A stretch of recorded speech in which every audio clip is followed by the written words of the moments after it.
ओम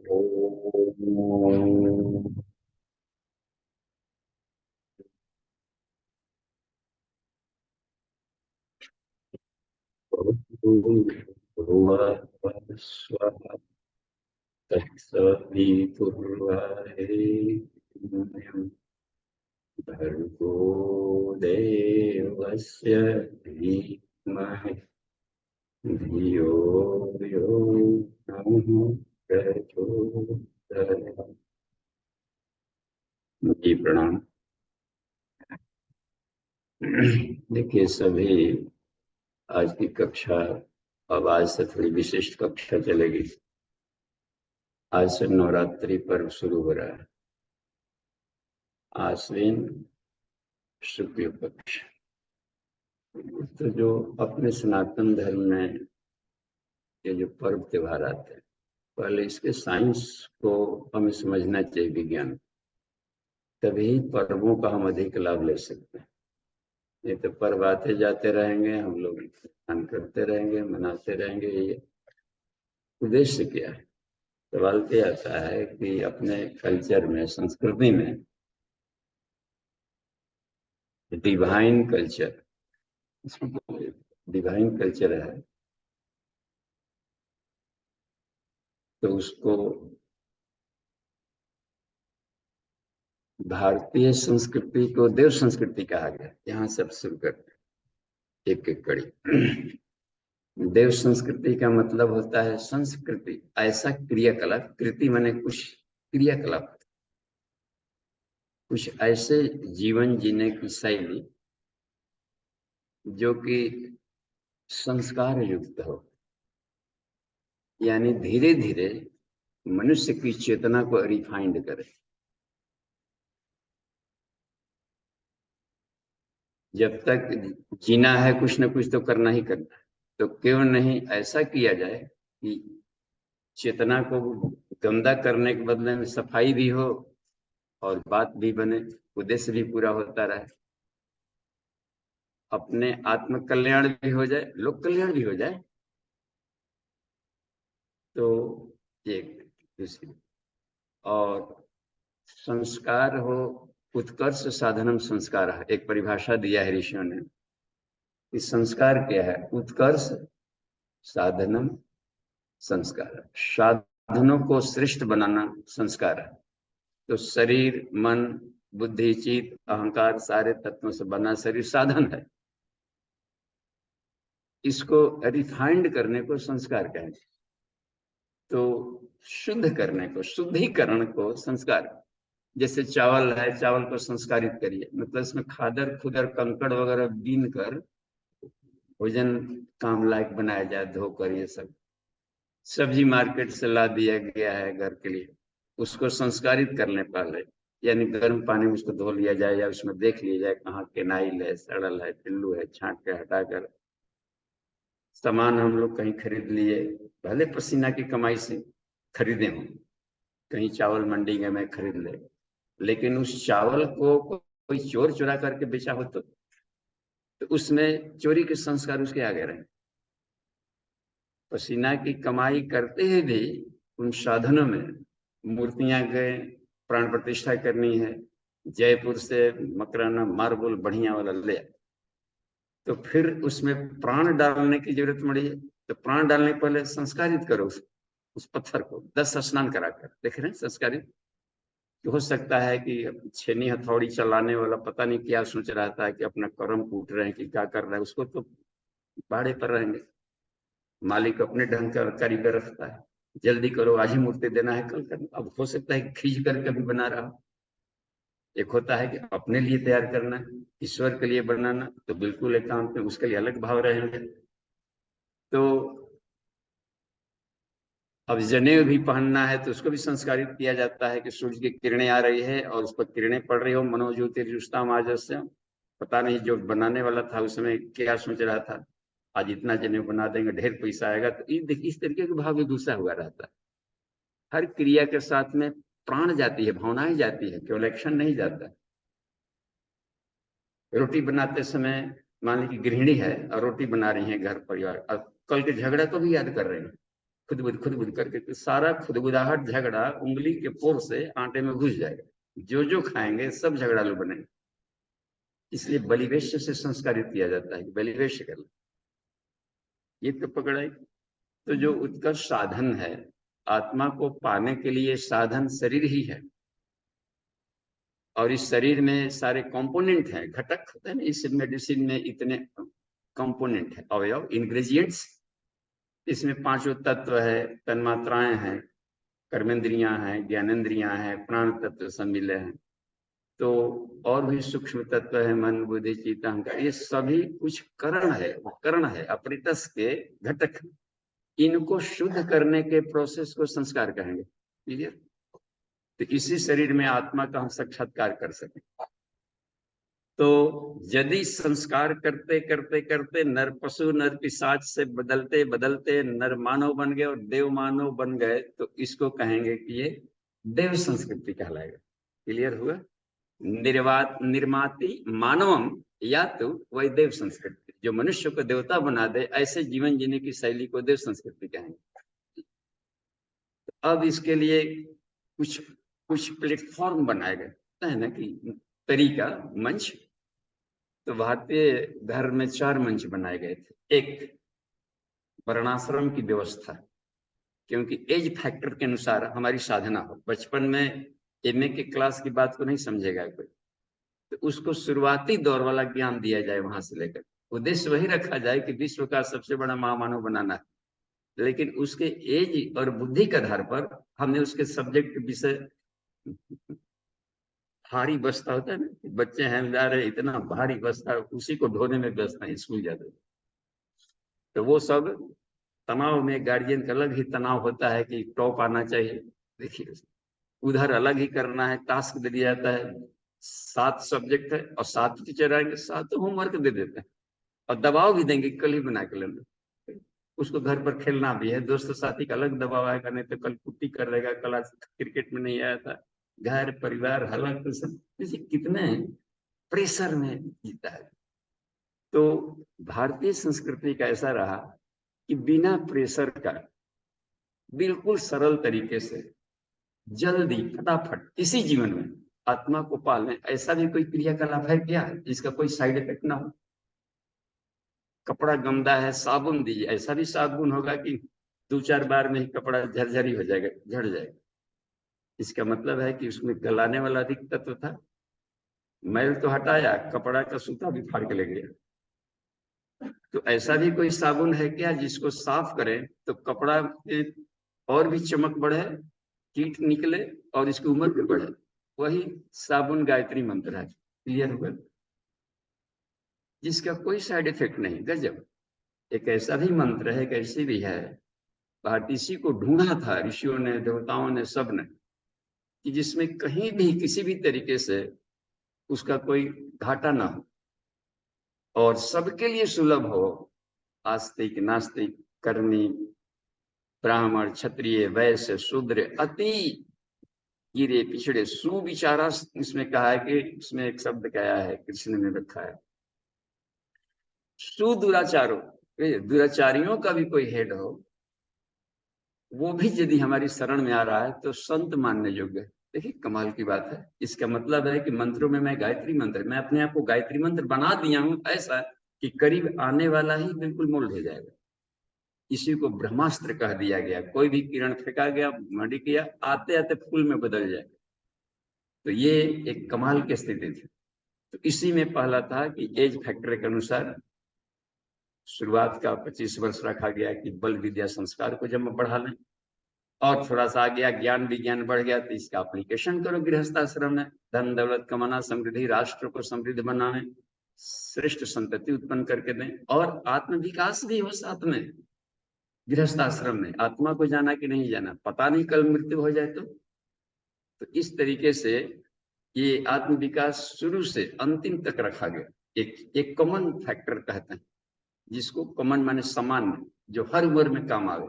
जन्म लिया है तो भी पहले ही के दिन से उसको गर्भ नहीं सिखा रही थी गायत्री मंत्र। गर्भिणी जब जब कर रही है, जब गर्भस्थ शिशु है तभी से सूर्य का ध्यान, गायत्री मंत्र का जब। क्योंकि गर्भ में ही कुछ गुरुदेव ने सीख लिया था गायत्री मंत्र को। गर्भ में ही सुखदेव मुनि पूरा शास्त्रार्थ करना सीख गए थे। अष्टावक्र हो, श्वेत केतु हो, सुखदेव रहे हो, ये हनुमान जी रहे हो, तो ये सभी लोगों ने गर्भ में अभिमन्यु रहे हो, देखते गर्भ से ही पढ़ करके आए। तो ये जन्म लेने के पहले से लेकर मरने के बाद तक, क्योंकि शरीर झड़ा है, वो नहीं मरा है। एक शर्ट, एक कोट का बाहर वाला छिलका हटा दिया है, बाकी कोट को पहने घूम रहा है, वो ऐसा है कि दिखाई नहीं पड़ता है। Etheric body, astral body, cosmic body, causal body, शरीर होते हुए भी इन आंखों से नहीं दिखते। तो इस तरीके से एक बात बन गई कि उसको क्रमशः इतना तो शुद्ध कर लें कि अगली कक्षा में एडमिशन हो जाए, पितर जोनी में पितरों में श्रेष्ठ बने, उत्तम दिव्य पितर कल तर्पण करे ना, दिव्य पितरों का भी तर्पण हुआ था, फिर जाकर के मानव पितर में इनके दिया गया था जो सम्मान सिंह जी रहे। और अलग अलग तो चेतना को शुद्धिकरण की प्रोसेस।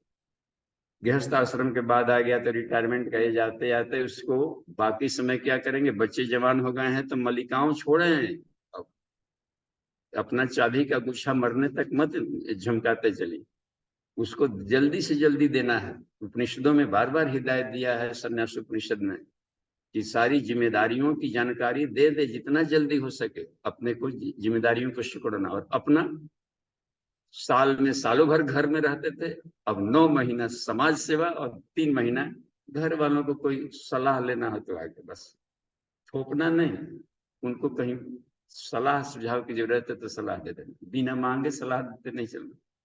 ये गजब की स्थिति, क्योंकि अपने से ढूंढे हो उत्तर उसका, तो उसका ज्ञान विज्ञान बढ़ेगा।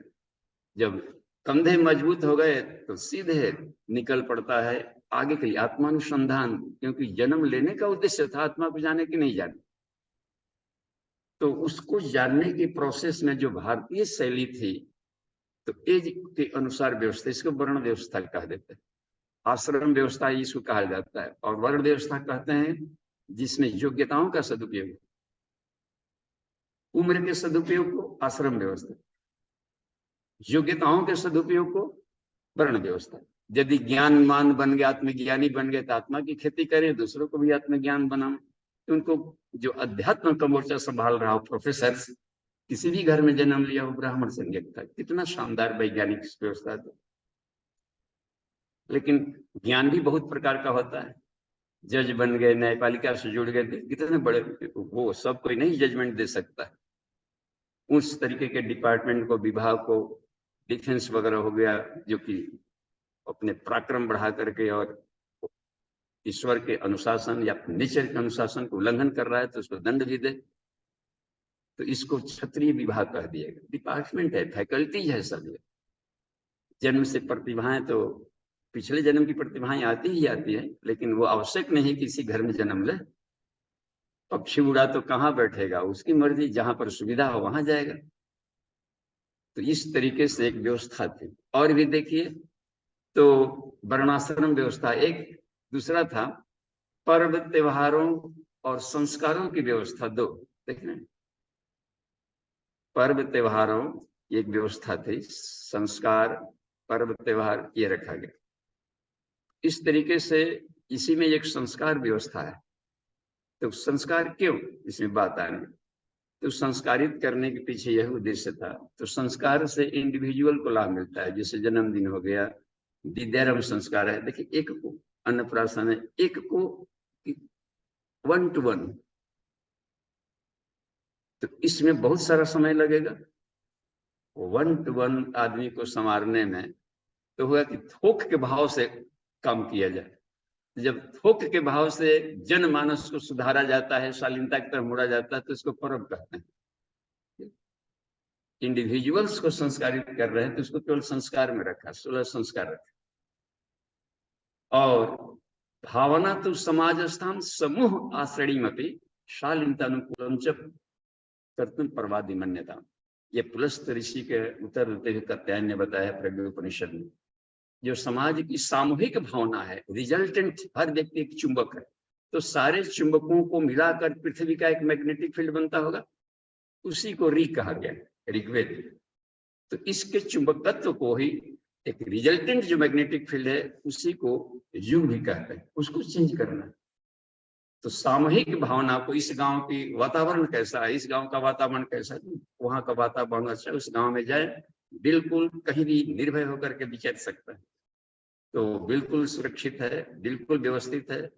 और ये एक बात बनी, तो यहाँ पर हम लोग ये देख रहे हैं कि सामूहिक भावना को शालीनता की तरफ मोड़ने के लिए पर्व है। इन्हीं पर्वों में कुछ ऐसे भी पर्व हैं जो कि विशुद्ध रूप से आत्मिक तेज को बढ़ाने वाले हैं। ये नवरात्रि अनुष्ठान कहलाते हैं। तो दो अनुष्ठानों के बारे में तो आम जन सामान्य परिचित है, एक चैत्र नवरात्रि और दूसरा आश्विन नवरात्रि। तो चैत्र नवरात्रि से भी अधिक प्रभावी आश्विन को बनते। हालांकि मौसम बदलते हैं ना, मौसम बदलता है तो प्रकृति रजस्वला अवकाश में होती है, उस समय डिपार्टमेंट चेंज होते रहता है कि बैंकिंग काम हो रहा है, आज दिन भर बैंक बंद रहेगा ऐसे। तो उस हालत में क्या होता है कि साधक का जो मूल चेतना है वो भारी पड़ जाती है कि कहीं से प्रकृति का नियंत्रण कंट्रोल उस समय गड़बड़ाई रहता है, डिपार्टमेंट अपने ही प्रभार बदलते हैं। जब अभी आ रहा है गर्मी से जाड़ा सीजन अब आएगा, तो जाड़ा आएगा तो गर्म पदाधिकारी अपना सारा प्रभार देंगे। अब तो कोल्ड नेचर वाले प्रभारी आ रहे हैं, तो डिपार्टमेंट में खलबली मची। और सारा का सारा प्रकृति का पॉइंट है बॉडी और ज्वाइंट्स पर, इसलिए रोग दुखा का आक्रमण हो सकता है कि चलिए इन दिनों इनका चल रहा है प्रभार लेन देन, इसी समय आप चोर आक्रमण करता है। यानी रोग दुख और जितने भी है शरीर को डैमेज करने वाले पदार्थों को उसकी भारी पड़ जाता है कि इसी समय आक्रमण करने लायक है। चोर कमजोर दीवार को देख करके छेद करता है। तो इसलिए ऐसे पर्व, या फिर देखिए ग्रहण के समय में भी बात बनी कि कहीं न कहीं पर इनके चुंबक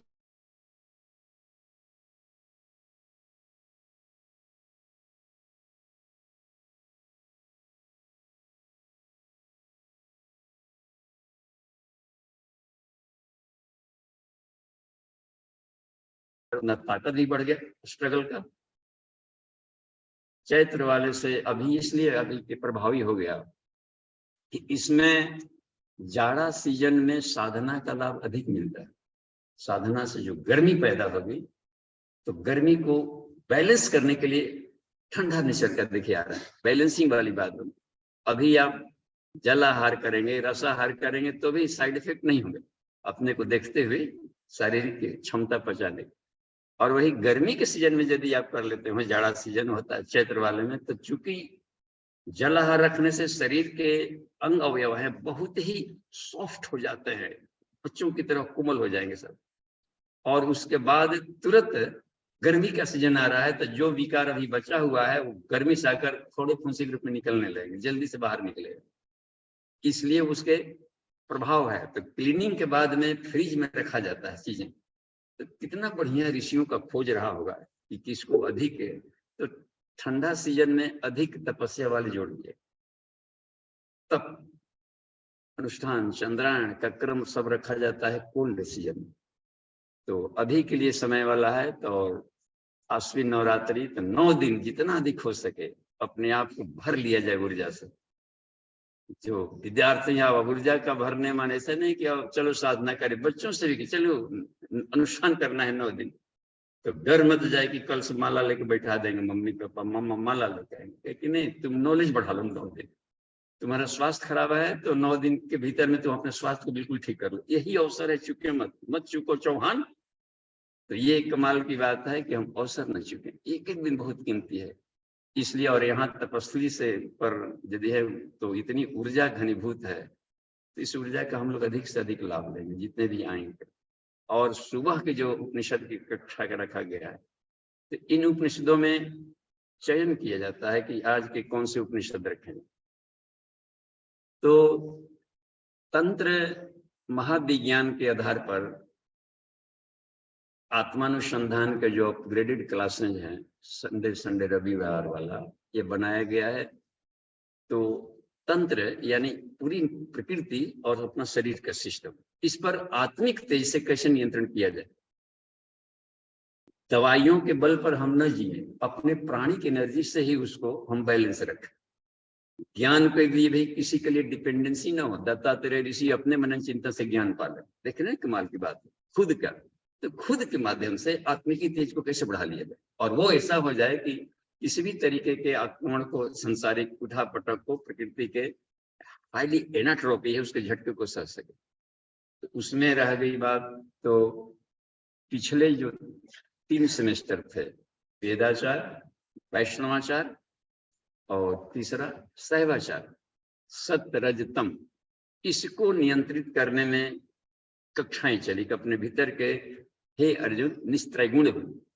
अगले वाला जब सेमेस्टर इसी नवरात्रि सब शुरू हो रहा है नेक्स्ट के लिए, तो वो उसमें रखा गया है दक्षिणाचार है। फिर दक्षिणाचार क्या है, अब भेद दृष्टि हटा, भेद दृष्टि, ब्रह्मा अलग है, विष्णु अलग है, ये है। और खास करके दक्षिण दिशा में होता है मूलाधार है, कुंडलिनी शक्ति है।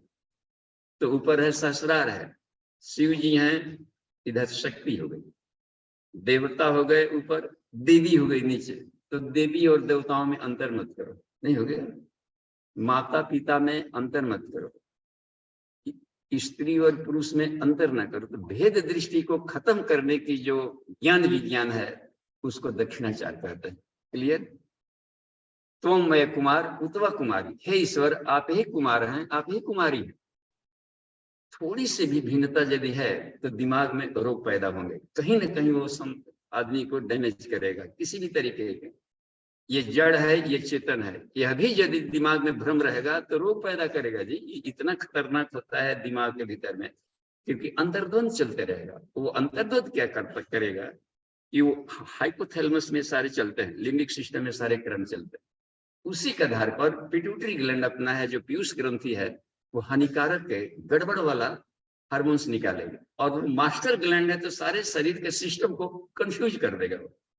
इसलिए हर जगह शरीर में रोग आते, देखे ना, बाहर दिख रहा है बेचारा शरीर रोगी कहला रहा है, लेकिन रोग का कारण कोई और है, मेंटल वहां से प्रवाह चल रहा है। कृष्ण इसलिए नारद जी को उत्तर दिया है प्रज्ञा परिषद में विष्णु ने कि हे देवर्षि, जो संसार में आप रोग देख रहे हैं, दुख देख रहे हैं, कलह विनाश और भय, लग रहा है कि धरती बिल्कुल जर्जला गई है, कैसे? इसका कारण हम नहीं है, मनुष्यों ने खुद ही अपने थॉट को निगेटिव बना दिया है, नकारात्मक सोच और नकारात्मक क्रियाकलाप। अचिंत्य चिंतन आ जाता और योग्य आचरण होता था, प्राणिक एनर्जी भी डाल दिया, आचरण में प्राणिक एनर्जी लगता है, कुंडलिनी मूलाधार, और यहाँ चिंतन भी निगेटिव कर रहा है। तो ऐसे में अब ईश्वर रक्षक है। अब इसीलिए भेद दृष्टि को रखा गया। अन्नपूर्णा है तो गायत्री महामंत्र में 24 अक्षर है, तो एक एक अक्षर एक एक देवी शक्तियों के लिए। उसी में प्रचोदयात का प्र अक्षर है, प्र अक्षर की जो देवी शक्ति है वो अन्नपूर्णा। ब्रह्मचर्य में कभी जाएंगे तो 24 मूर्तियां हैं, उसमें देखिएगा अन्नपूर्णा पुर में आएंगे।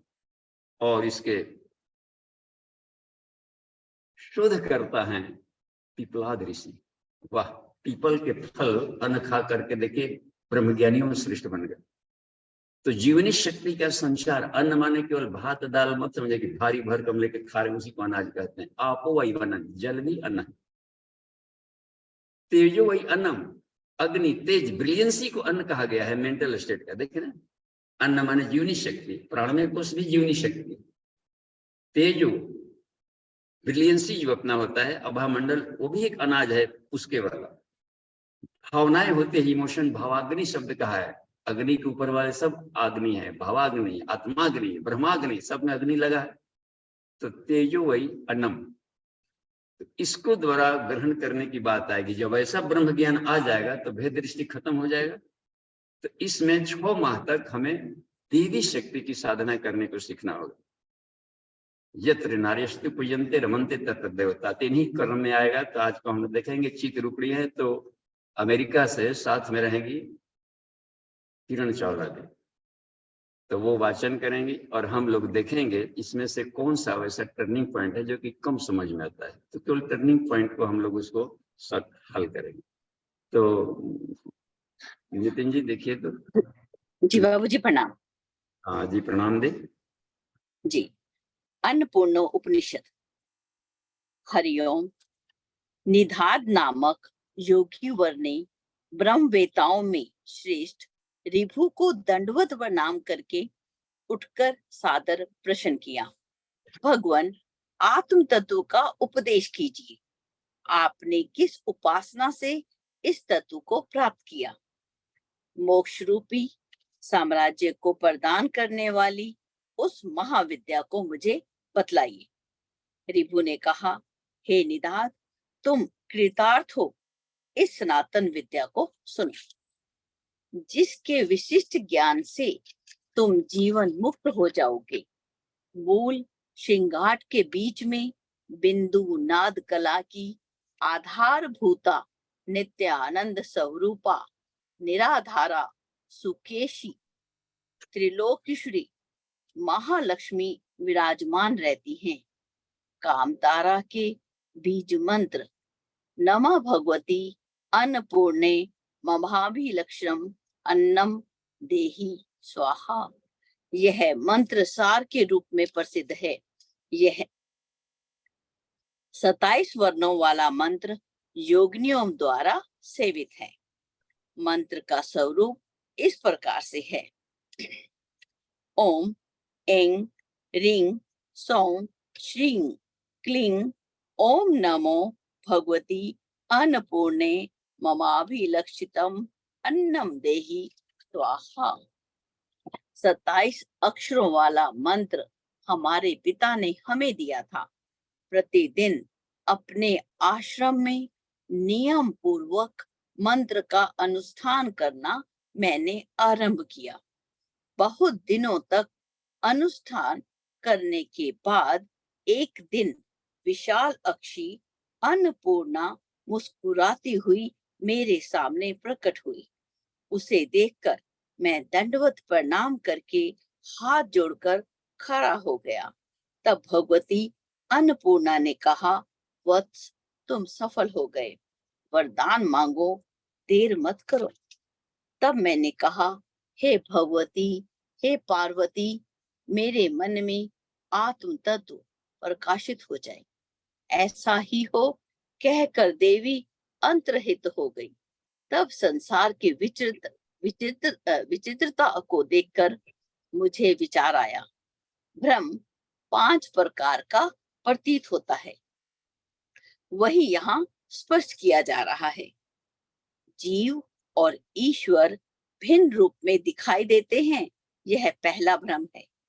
कर्म करने वाले का गुण वास्तविक है अथवा आत्मनिष्ठ, यह दूसरा भ्रम है।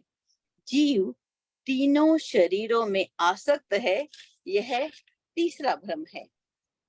जगत का कारण रूप होने से ब्रह्म तत्व विकार युक्त है, यह चतुर्थ भ्रम है। कारण से भिन्न जगत सत्य है, यह पांचवा भ्रम है। जब चित्त के 5 प्रकार के भ्रमों की निवृत्ति हो जाती है, तब चित्त में आत्म तत्व स्फुरित होता है। ऊपर वर्णित भ्रमों के निवारण अर्थ आगे के मंत्र में दर्शन के दृष्टांत प्रस्तुत किए गए हैं। बिंब, प्रतिबिंब के दृष्टांत से भेद का भ्रम दूर हो गया। स्फटिक मणि और लोहित मणि से पारमार्थिक कर्तृत्व का भ्रम नष्ट हो गया। घटाकाश और मठाकाश के दर्शन से संगी होने का भ्रम दूर हो गया। रज्जु सर्प के दृष्टांत से भिन्न जगत के सत्य समझने का भ्रम मिट गया। सुवर्ण एवं सोने का कड़ा के दृष्टांत से ब्रह्म के विकारित्व का भ्रम दूर हो गया। तभी से मेरा चित्त स्वयं ब्रह्माकार हो गया। हे निधाद, तुम भी इसी प्रकार तत्व ज्ञान को प्राप्त करो। निधाद ने सादर प्रणाम करके रिभु से फिर पूछा, मुझे सर्वोत्तम ब्रह्म विद्या सिखाइए, मैं अत्यंत श्रद्धावान हूँ। प्रसन्न होकर रिभु ने कहा, ठीक है, मैं तुझे तत्व ज्ञान बताता हूँ। हे निष्पाप निधाद, निरंतर अपने स्वरूप का अनुसंधान करो। ऐसा करने से तुम महाकर्ता, महाभोक्ता, महात्यागी एवं परम सुखी हो जाओगे। मैं ही नित्य उदित विमल आद्य अनंत रूप ब्रह्म हूँ। मेरे अतिरिक्त कुछ भी कला कलन नहीं है। निरंतर यही भावना करो। समग्र वृत्तियों के शांत होने पर निष्कल निरंजन रूप होकर निर्वाण प्राप्त करो। ऐसी भावना करो कि जिस तरह गंधर्व नगर अथवा मरुस्थल में जल किंचित भी नहीं होता, उसी प्रकार जो कुछ भी दिखाई देता है वह वास्तव में कुछ भी नहीं है। जो कुछ दिखाई नहीं देता तथा कुछ के समान स्थित है, जो मन एवं 5 ज्ञानेंद्रियों से अगम्य है, हे मुनि निधात उसी में लीन हो जाओ। जो अविनाशी है, चिदाकाश स्वरूप है, सर्वात्मक एवं अखंड रूप है, जो निरंतर है तथा भूमि के समान है, वह संपूर्ण मैं ही हूँ, ऐसी भावना करो। अभाव की अत्यंत भावना करने से जब चित्त समग्र रूपेण क्षीण हो जाता है, तब चिन्ह मात्र स्वरूप की सामान्य सत्ता प्राप्त हो जाती है। जब चैत्यांश से रहित चित्त सत्ता आत्मा में विलीन हो जाती है, तब ही असत रूप की तरह निर्मल स्वच्छ सत्ता सामान्य तो प्राप्त होता है।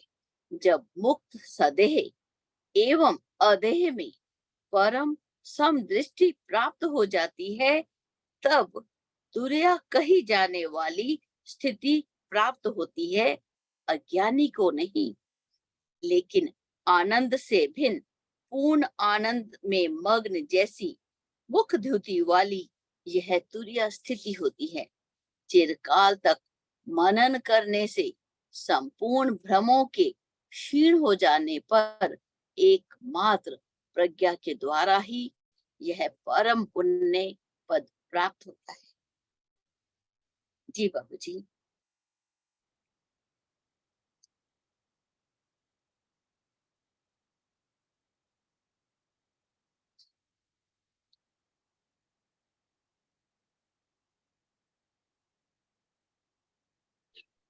जी बाबू जी प्रणाम। इसमें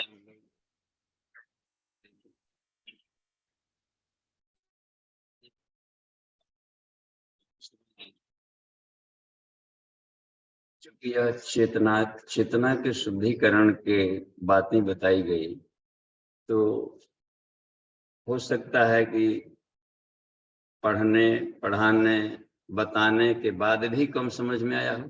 होता है नहीं सर, भले हिंदी में बोला गया, ऐसी बात नहीं कि जो भी प्रोफेसर आकर के पढ़ दिए और हिंदी में बोल दिए, भाषण दे दिए, गीता को हिंदी में सुना गए तो सारी बात समझ में आ ही गई।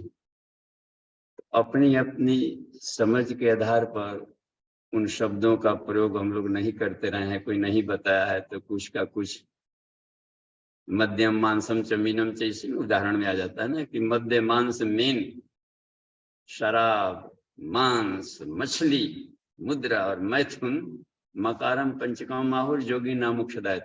ये पंच मकार योगियों को मोक्ष देते हैं। और यदि यह कोई नहीं बताया हो कि मांस का क्या है, तो आदमी बाजार से मांस जाकर के लाएगा, कहीं से हत्या हुए मीट वगैरह खाना शुरू करेगा कि नहीं मांस लिखा है। उसको मालूम ही नहीं होता है कि मांस उसको नहीं कहा गया है। जो मांस जो बात बनती है तो फ्लेशी फ्रूट को कहते हैं। फल होता है ना गुद्देदार फल, तो बोटनी में आज भी फ्लेशी फ्रूट, ड्राई फ्रूट, जैसे काजू किशमिश हो गया, ये सब ड्राई फ्रूट में आते हैं। मखाना, बादाम और कच्चे फल जैसे आम हो गया, सेब हुआ, संतरे हुए, तो ये सब मांसल फल कहलाएंगे। तो यहाँ भी मांस शब्द है मीट वगैरह। तो इस तरीके से वैज्ञानिक नामकरण है, आज भी हो रहा है। फिर भी पता नहीं यहाँ पर मांस कहने में क्यों उसको वहां पर भाग दौड़ होने लगी।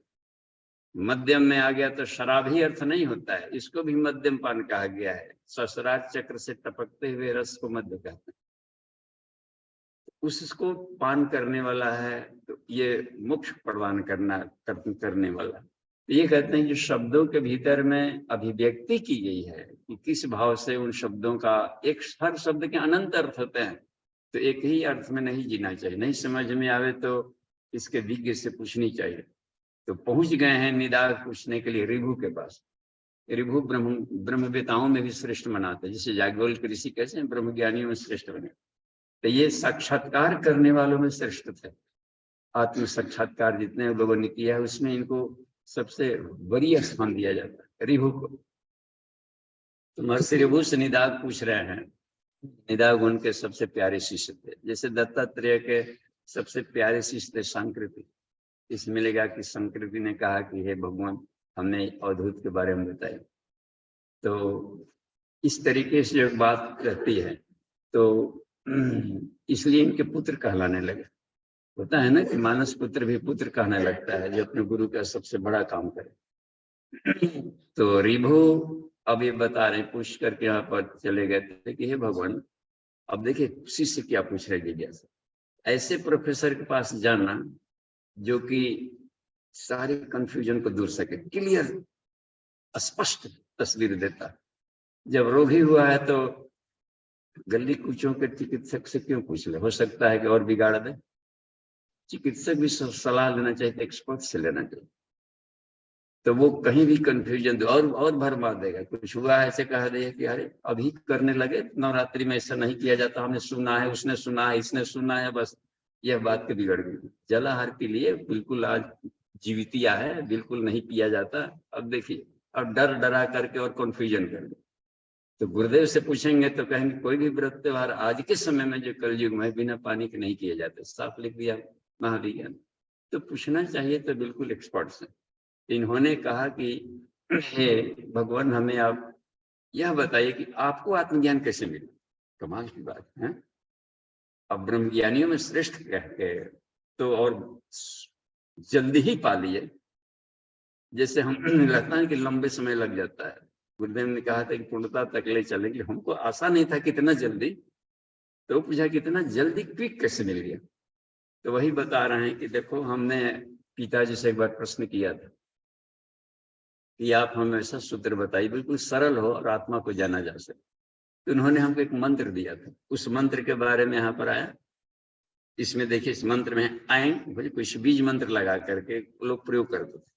ऐंग ह्रीं सौं स्त्रीं क्लीं ओम नमो भगवती अन्नपूर्णे मम अभिलषितम अन्नम देहि स्वाहा। 27 अक्षरों का एक गुंफन बताया।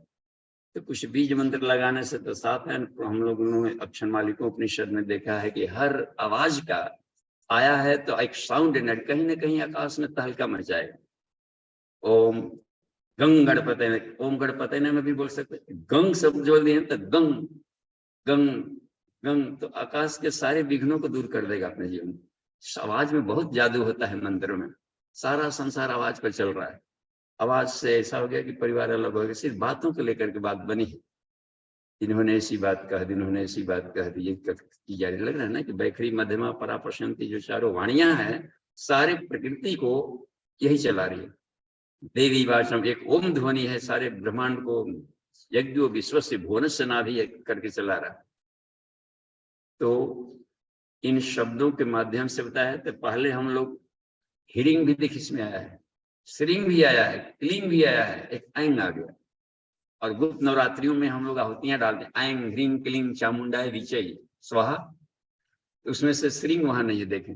इन शब्दों पर आश्चर्य करना चाहिए, कहाँ पर इन शब्दों का कैसे प्रयोग करें। तो यहाँ सरस्वती के लिए दोनों सरस्वती के लिए होता है। ब्रह्मा विष्णु महेश में ह्रीं श्रीं क्लींग लगा, गायत्री चालीसा में ऐंग भी जोड़ दिया। ऐंग भी सरस्वती कहलाती और ह्रीं भी सरस्वती है। ब्रह्मा की दोनों शक्तियां, जैसे अग्नि की दो, स्वाहा स्वधा, स्वाहा स्वधा नमस्ते। रिद्धि सिद्धि गणेश जी के दोनों हो गई, एक आत्मिकी एक भौतिकी। तो ब्रह्मा जी की शक्ति है जो इससे सृजन का कार्य करते हैं, ब्रह्माणी, उसका बीज मंत्र ह्रीं होता है। क्लियर। और जो जीवन में ज्ञान विज्ञान से सरसता घोल दे, जो स्कूल शिक्षा में हम लोग प्राप्त करते हैं, ये चेतनात्मक जो पदार्थ जगत में से हमें रस निकाल कर दे दें, इसको ऐंग कहते हैं। और इसके शोध करता है पिपलाद ऋषि। देखते अन्न के भीतर में से निकाल दिया, सारा ब्रह्मांड को ही अन्न कहा गया है। ओम पुरुष एवेदं सर्वम यद भूतम यच भावम उतामृतत्व शेषानु यद धनेन तिरोहति। तो जो प्राणिक एनर्जी से पैदा हुए हैं, प्राण के द्वारा फलते फूलते हैं, प्राण में विलीन हो जाया करते, इस सबको फ्रूट कह दिया कि शब्द ना। तो इसके विशेषज्ञ थे पिपलाद ऋषि। तो उन्होंने इसके शोध करता है कि ये जो ये वाला है अन्नपूर्णा, ये जो मंत्र है, तो इन मंत्रों का प्रयोग किया है उन्होंने और कहा कि आप भी प्रयोग करें और लंबा सा अभ्यास करो।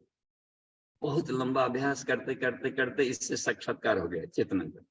तो वही अन्नपूर्णा देवी आकर के कही, तो पूछी कि वर मांगो। इन्होंने कहा कि हमको हम जिस उद्देश्य से साधना कर रहे हो पूरा, बस आत्म साक्षात्कार, आत्मज्ञान और वो मिल जाए, तथास्तु कहकर चली गई। अब इन्होंने मनन चिंतन किया कि कोई फॉर्मूला नहीं बताई, बस ऐसा ही होगा। एक बार गुरुदेव एक शिष्य को बता रहे थे कि कहो बेटा, घर में कोई कष्ट दुख है तो बोलो। वो बेचारे समर्पित थे कि गुरुजी सब बात जानते हैं, काहे का बोलना। अंत तक नहीं बोले, हम भी थे उस समय उपस्थित थे वहां, और उससे उनके बाद हमको हमारी बारी थी। तो संजोग से पहुंच जाइए आपके बाद उनका, तो सुना ही पड़ रहा था क्या बात है। तो अंत तक बोलेगा कि नहीं। तो गुरुदेव ने कहा कि देखो तू जो सोच रहा है ना वो हम सब पूरा कर देंगे। गजब।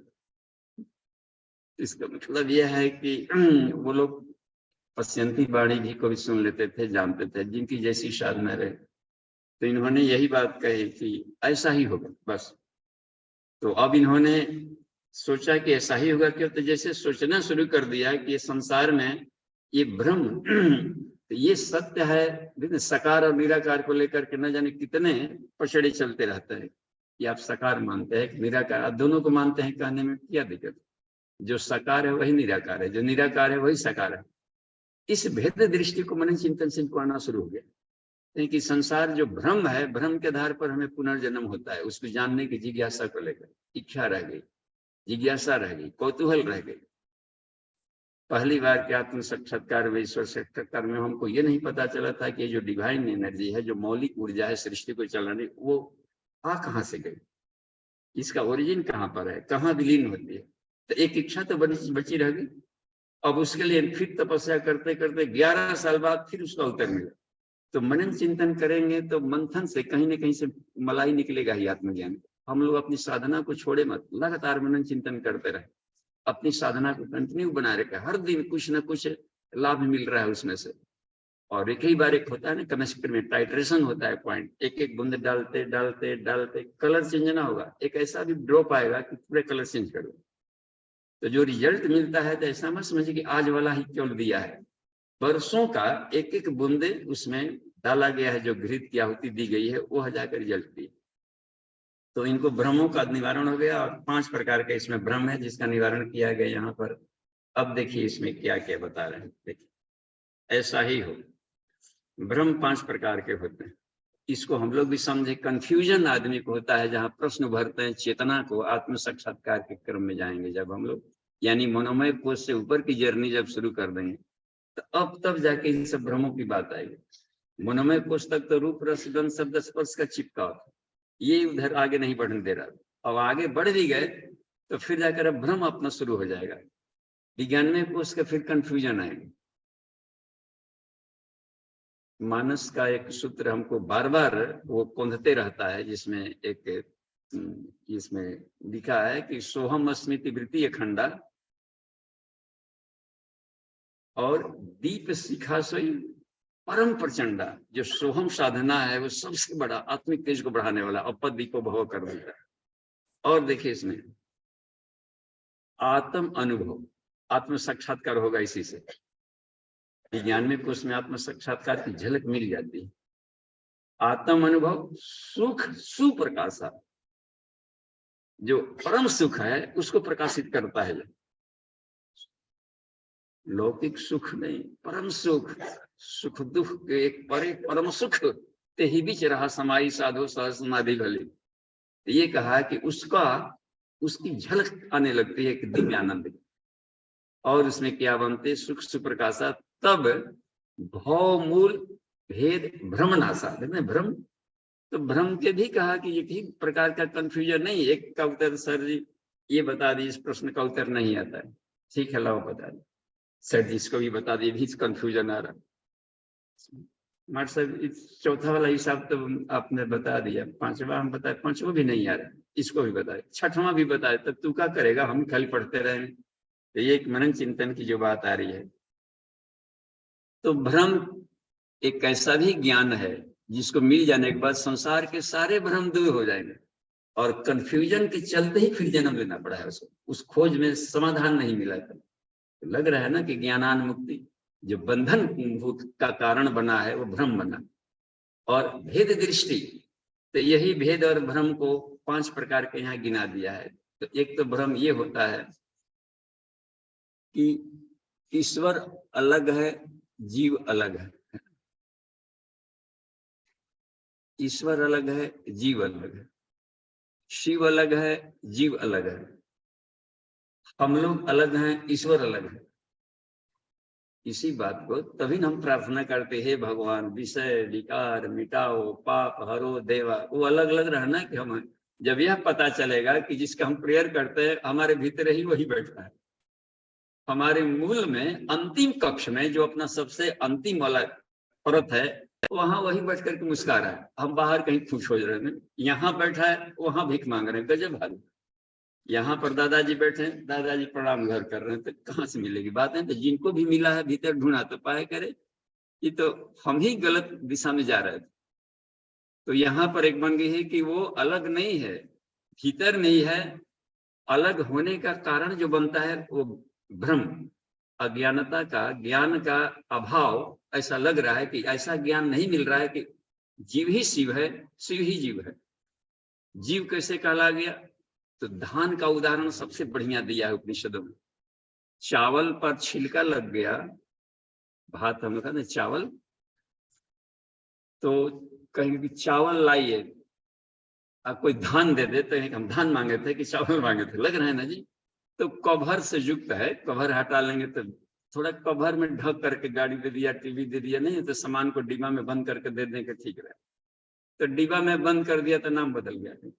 तो चावल पर छिलका लगा देंगे तो उसका नाम बदल गया, धान हो गया, और छिलका हटा दिए तो चावल।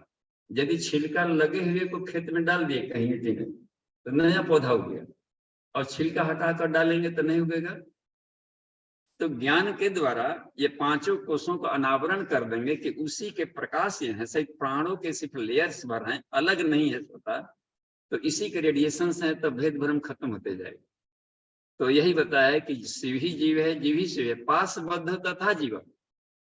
आनंद में, मनोमय, विज्ञान में जो कवर लपेट दिया गया है पर भीतर से सुख का, तो मैं मन हूं, मैं प्राण हूं, मैं बॉडी हूं, तो इसलिए जीव कहलाने लगा। क्लियर बात बन रही है यहाँ पर। तो इसी को उदाहरण दिया है कैसे, दिन प्रतिदिन का, मिरर में अपने को चेहरा देख करके वो अलग बोल रहे हैं अलग। कभी कभी देखेंगे आप यहाँ कोई मिरर टांग दे गार्डन में, पक्षियां रहते हैं, तो पक्षियां देखेगी वहां पर, इसमें भी एक पक्षी है, कितने को हमने देखे ठोकर मार मार करके वहां पर बार बार ठोकर मारती है कि उधर से वही ठोकर मार रहे हैं, हम भी मारे, पता नहीं चल पाता है कि वो अलग है हम अलग है। तो यही बता रहे हैं कि एक ही ईश्वर हर एक पात्रों में, आदमी का शरीर मिरर हो गया तो उसी की प्रतिबिंब चमक रही है, लेकिन एक ही ईश्वर की सत्ता हर जगह, हर पार्टिकल में, कण कण में। इस भेद दृष्टि को इनको दूर हो गया मनन चिंतन से। और अन्य आचार्य लोग उदाहरण देकर समझा देते हैं, ऐसा तस्वीर का, मिरर का, दर्पण का। तो दर्पण का उदाहरण देकर के इन्होंने समझा दिया कि देखो इस तरीके से भ्रम होता है, तुमको होगा, निदाह को आप समझा रहे थे, रिभु, इस भ्रमों को ऐसे समझ ले उदाहरण से। अगला एक और भी भ्रम आ गया कि वो जो बात बनती, कोई व्यक्ति काम करता है, ठीक है, तो कर्म का फल अलग अलग मिला। एक ऐसे भी हत्या हो गई कि हत्या करे तो फांसी चढ़े।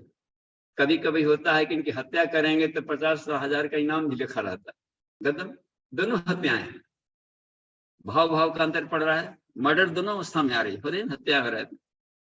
जिंदा या मुर्दा पकड़ने वालों की ये बात बनी, ऐसा भी कभी कभी स्थिति आ जाती। तो अब उसमें रह गया कि एक पुण्य काम भी हो रहा है, धर्म के लिए युद्ध कर रहा है, ये बनते, इसके पीछे की हर क्रिया के पीछे में एक भाव काम कर रहा है। एक होता है। अच्छा रह गया, स्नान भी कर रहे हो तो इसमें दोनों भाव आ रहे हैं। सुबह में नहाना है, ड्यूटी जाना है, तो एक तो हो गया कि अपने को फ्रेशनेस करने के लिए कि हम नहा रहे हैं, फ्रेश हो जाएंगे, अपना मूड रहेगा। और ये सोचना है कि नहीं, ईश्वर की गाड़ी है और इसको प्रतिदिन हमको धोना है। भाव बदल गए दोनों में। एक मोक्ष देगा, एक बंधनकारी बनाएगा, शरीर में आसक्त करेगा। देखते नहीं कमाल की बात। इसको कहते हैं पारमार्थिक भाव, स्वार्थ भाव।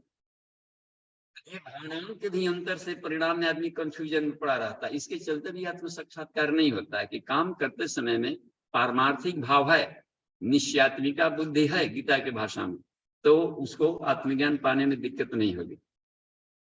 तो ये भेद भ्रम हटा दिया जाता है कि इसमें कि ये मेरा है, वो ईश्वर का है। ईसा वाशम इदम सर्वम पहले ही लाइन में बोल दिया, ये जो कुछ भी है ईश्वर का है। और सुविधा भर बन गई है, बस जीव संज्ञ के लिए भोग और मोक्ष देने के पर्याय नहीं बन गया। अपने ही से निकलने वाली किरणें एक अलग इमेज बन गई निकल करके, तो अलग अलग दिख रही है। तो यही भेद भ्रमों को दूर करने के आज से देखिए, कारण से भिन्न सत्य, ईश्वर विकार में है। एक जगह वाक्य मिलेगा गुरुदेव को वांग में पढ़ते हुए कि जिस ब्रह्म की हम लोग साधना करते हैं, पूजा कर रहे हैं, वह विकार ब्रह्म है। तो यहाँ विकार का मतलब ऐसा नहीं कि वेस्ट प्रोडक्ट कहीं कूड़े कचरे में पड़े हुए ब्रह्म के हम कल शुद्ध वाला तो परमात्मा के कर ही नहीं रहे। विकार ब्रह्म का मतलब होता है प्रकृति में घुली हुई ईश्वर की सत्ता। विकार माने प्रकृति, विकार मतलब बाई प्रोडक्ट, उससे निकली हुई सत्ता, तो उसको विकार कह देते हैं। तो विकार का मतलब हमेशा खराब नहीं मानना चाहिए, बाई प्रोडक्ट को कहा गया, इसका उत्पाद है। ईश्वर अपना ही प्रतिबिंब निकाल दिया, कृष्ण ने अपना ही प्रतिबिंब राधा निकाल दिया, राम ने अपना ही प्रतिबिंब सीता निकाल दिया, ब्रह्म ने अपना ही प्रतिबिंब प्रकृति निकाल दिया। तो इस तरीके से जो अपना प्रतिबिंब निकाला है, तो उसमें हर जगह अपने घुला हुआ है। एक बार उदाहरणों में मिल जाता है, कहीं कहीं पर देखते हैं। अब थोड़ा सा समय रह गया है तो इन भ्रमों में एक और देख लेते हैं। अच्छा, एक और भी इसमें भ्रम का, एक तीसरा भ्रम, चौथा भ्रम का एक और भी भ्रम इसमें लिया कि जीव तीनों शरीरों में आसक्त रहता है, स्थूल है, सूक्ष्म है, तीन शरीरों में है आसक्त है। तीसरा भ्रम है कि स्थूल शरीर है, सूक्ष्म शरीर है, ये कारण शरीर है, अलग अलग नहीं है, किसी में आसक्त नहीं है। ईश्वरीय से आत्मा शरीर में रहते भी शरीर से आसक्त नहीं है। न लिपते पुण्य पाप शुद्ध, कभी भी वो विकारग्रस्त होता ही नहीं है। मैं शुद्ध हूं, मैं पवित्र हूं, ऐसा सोचना पड़ता है आत्मानुभूति योग में। शरीर के भीतर में नीले आकाश का ध्यान करें और हृदय आकाश में अपने आप को एक पवित्र आत्मा सूर्य के रूप में अपने आप का ध्यान करें। और नील ये पवित्र किरणें, शुभ ज्योति के पुंज, अनादि अनुपम, एक कूल शांत आनंद में प्रकाश निकल रहा है। इसमें सोचना पड़ता है कि मैं अजर हूं, मैं अमर हूं, मैं शुद्ध हूं, पवित्र हूं, शांत हूं, निर्गुण हूं, आदि अंत रहित हूं, समस्त शक्तियों से परे हूं, आनंद का स्रोत हूं। इस तरीके के भावनात्मक अपने को सोचना पड़ता है। ना कभी जन्म लेता हूं, न कभी मरता हूं। तो स्थूल सूक्ष्म कारण जो बात बन गई है, तो मेरे भाव विचार और क्रियाओं को इससे बढ़ी है। यह अलग अलग मानने का भी एक भ्रम होता है और काफी लंबा परेशान करता है। यह भी साधना में आते रहता है कि अन्नमय कोश का पहले करे कि प्राणमय कोश का करे। तो पांचों उंगलियां मिलकर के है ना इसमें, कि पहले छिलका को खा ले, फिर गुदा को खा ले, फिर हठली को खा ले। तीनों को अब लेंगे तो तीनों किस्म होता है। किसी का एडिबल पार्ट से होता है, एडिबल पार्ट से होता है, तीनों साथ में रहेगा ना कमाल के। तीनों मिल करके बॉडी कहलाएगा, पांचों बॉडी मिल करके एक हुआ।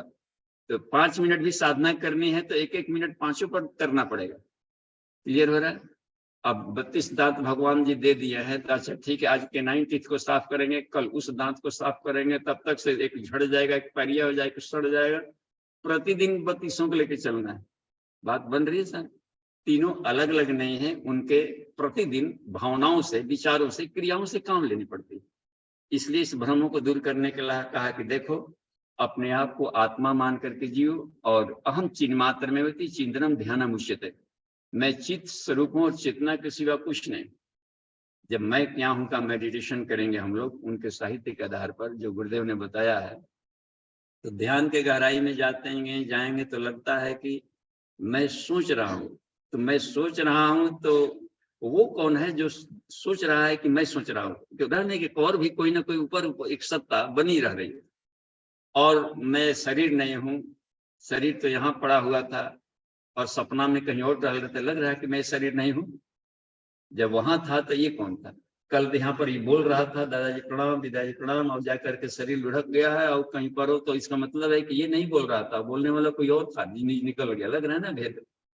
तो ये जो भ्रम है बनती रहती है, तो अच्छा ठीक है, लेकिन अंत तक भी मुझे बड़ा आनंद आ रहा है।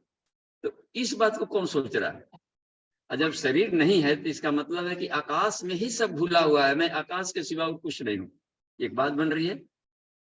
और आकाश भी ऐसा है कि जड़ात्मक नहीं, उसमें ज्ञान है, एक बुद्धत्व है, एक मस्ती है, एक आनंद है। तो इस तरीके से आकाश के ये महत्वपूर्ण जो उसके गुण मिलते हैं, जिसको सत्य चित आनंद माने ज्ञानात्मक है, प्रकाशात्मक है, आनंदात्मक है, शांतिमय है, पीस एंड ब्लिस कहा जाता है। और उसका कोई आकृति नहीं है। अपनी चेतना को यदि इस तरीके का ध्यान किया जाता रहेगा तो हे निदान, तुम्हारे सारे भ्रम दूर हो जाएंगे। यहाँ पर लेकर के बात बनेगा और पूर्णता को प्राप्त कर लोगे। तो सोहम चिन्मात्र में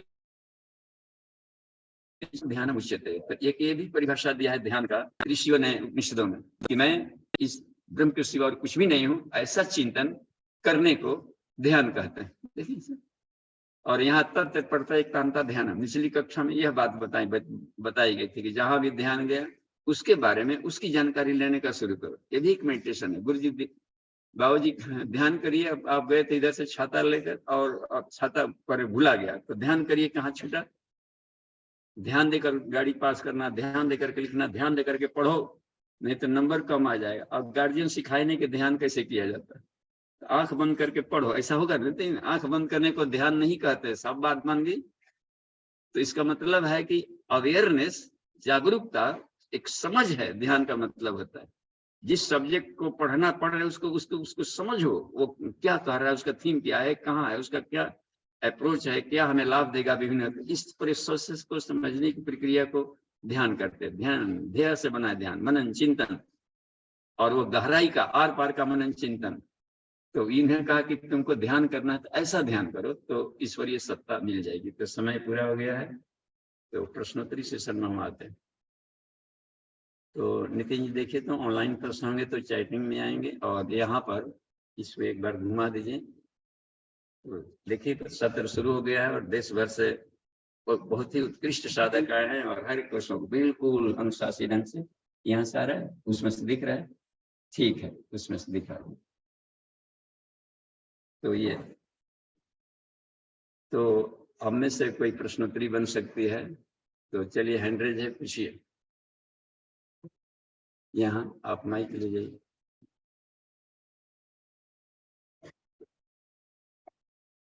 ये तस्वीरों में आप देख रहे होंगे, इधर विभिन्न 2-3 तस्वीर का इसमें चल रहा है साथ में।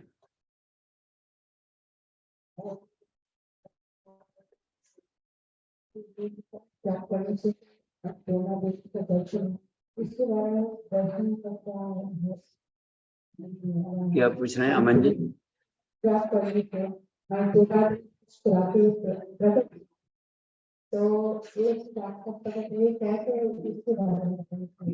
देखिए, अब गायत्री मंत्र के पूरी होगी मनोकामना, गायत्री का जाप करो, है ना गीत एक, पूर्ण होगी मनोकामना, गायत्री का जाप करो। तो उन्होंने भी कह दिया, अन्नपूर्णा जो मंत्र बताया इसका जाप करो, मनोकामना पूरी हो गई। अब है कि जप से कैसे पूरी हो गई, ये भी बात समझ लेनी पड़ेगी कि अन्नपूर्णा इस मंत्र का जप करो तो प्रकट हो गई। तो रिजल्ट मिलने को प्रकट होना कहते हैं। हाँ, मिल गया भाई, जो खोज रहे थे चीजें टॉर्च लेकर के सुई, हम मिल गया, मिल जाने को अरे सुई देवता प्रकट हो गए। इतनी सी बात है सिर्फ, परिणाम मिलने को, शांति मिल गया, रोग भाग गया, तो निरोग देवता प्रकट हो गए। तो अन्नपूर्णा जीवनी शक्ति मिल जाना, अन्नपूर्णा माने जीवनी शक्ति, जीवनी शक्ति बढ़ गई, रोग भाग गया, तो अन्नपूर्णा प्रकट हो गई। ऐसे कहा गया। सिर्फ हम लोग हाड़ मांस का एक फोटो बना लेते हैं दिमाग में ना, तो वो प्रकट, यही कंफ्यूजन कर रहा है। कोई देवी होगी और इस तरीके से और आकृति में होगी, यही नहीं तो भाव बनता है। गायत्री माता का कोई भूत फलित देवी देवता नहीं है, साफ गुरु जी ने लिख दिया है। गायत्री माता कोई देवी देवता भूत प्रेत नहीं है। ब्रह्म ज्ञान को गायत्री कहते, खत्म। प्राण विद्या को गायत्री कहते, प्राणी के नरिये। अब प्राण का फोटो थोड़े बनेगा मूर्तियां, तो फिर मूर्तियां क्यों बना दिए? कंफ्यूजन सीधी में बोल देते कि नहीं, क से कबूतर, बच्चे में यही पढ़ाया जाएगा तो समझेगा, कबूतर दिखाई नहीं। बाद में क से कमल, क से कछुआ, कुछ भी पढ़ाएंगे। तो बाल बुद्धि के चलते मूर्तियां बनाएगी। तो सर्वापि प्रतिमा दृश्यम पाठ्य पुस्तकम अस्ति ही, प्रज्ञोपनिषद का कहना है कि जितनी भी मूर्तियां हम देखते हैं मंदिरों में देवी देवताओं का, ये सब खुली पुस्तकें हैं, किताबें हैं। इस तरीके का आकृतियों में नहीं होती। यदि मूर्ति की आकृति में कहीं एक जगह रहेगा तो हर जगह शिव जी की पूजा हर घर में, हर जगह हो रहा है, हर मंदिर में हर जगह हो रहा है। तो यदि शिव जी को एक व्यक्ति रहते तो एक ही व्यक्ति हर जगह कैसे वहां रहेगा? वो तभी रहेगा जबकि आकाश का शरीर बना ले। तो जब आकाश का शरीर होगा तो दिखेगा नहीं। इसका मतलब है कि ज्ञानात्मक रूप में तो जीवनी शक्ति बढ़ गई, शिव कहते हैं अन्नपूर्णा प्रकट हो गई। क्लियर? माइक दीजिए। बनता होता है भ्रम होता है विज्ञानमय कोश में, जिसको कहा गया है समझ है। समझ के अभाव को भ्रम कहते हैं। जैसे प्रकाश के अभाव को रात्रि कह दिया, थोड़ा सा कम है, हमारी आंखें नहीं देख पाई। और हालांकि प्रकाश है, लेकिन खास ही तरह के फ्रीक्वेंसी को हम देख पाते। रेडियो स्टेशन से प्रसारण हो रहे हैं, आकाश में चीख चिल्लाहट भी आ रही है, लेकिन हमारी कानें सुन नहीं रही।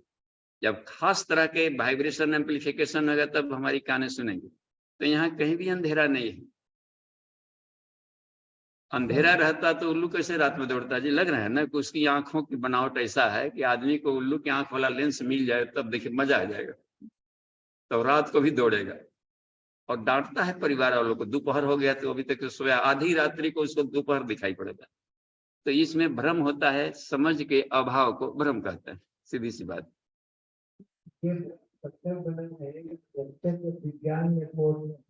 हाँ बिल्कुल, क्योंकि उसी में विज्ञान में कोश का ही परिभाषा ही है, यथावत पूर्णतो ज्ञानम संसार से स्वस्य च। संसार के बारे में, अपने बारे में ठीक बड़ी सही जानकारी को विज्ञान कहते हैं। जब एब्सोल्यूट ट्रुथ मालूम हो गया तब काहे भ्रम में पड़ेगा? सिमल का फल लाल लगता है तो आप जाएंगे को इसी में से बड़ा सा रस निकलेगा, अब बाद में से फोड़ेंगे तो खाली भुआ निकलता है, रुआ। तब भ्रम खत्म हो गया, देख लिया तो ओहो बेकार का भ्रम था। एक भ्रम था कि all that glitters is gold, है ना? तो सब चमकने वाले सोना होते, भ्रम था। राजस्थान में रात्रि को हम जा रहे थे, हम लोग कहीं फंस गए, रेत होता है ना, रेत, और चांदनी रात्रि थी, और वो नमक के पानी वाला सब रेत था, नमक के पपड़ी। लगता था कि समुद्र में हम लोग फंस गए, पानी ही पानी है। 10 कदम आगे बढ़ते थे, कहीं पानी नहीं था, और कोई बताने वाला नहीं कि अब कहाँ जाना है, और कोई लकीर भी नहीं बैलगाड़ी का, कोई रास्ता कि कहीं जाए, फंसे हुए। तो अब उसमें आंख बांध करके सोचे, एक गोल गोल हम लोग घूमे, आंख खोली, अब जिधर चेहरा उधर चल पड़े। ऐसे ही हम इसी रास्ता को अपनाए थे, छोड़े थे ईश्वर पर, घुमा के वहां पहुंचा दो। तो वहां पर गए तो सचमुच में 18-20 किलोमीटर बाद वो गांव मिल गया जहां पर जाना था। जैनी लोगों का गांव था, वहां पर गुरुदेव ने व्यवस्था बनाई थी कि उसी में जाकर के बोलना। अब जैनी लोगों के बीच में अब गायत्री माता मूर्ति वगैरह सब बताने लगे तो प्रॉब्लम होगा, तो उनको उनकी भाषा में सत्य को बताने। बाबू जी, तो आखिर ये है कि भ्रम का निवारण विज्ञान में कोश में ही होगा। हाँ, पहले नहीं होता, नहीं हो पाएगा। इसलिए 5 कोशों को समझो, सोचो। नहीं आदमी कहते हैं गार्जियन सोचो ये कैसे हुआ है।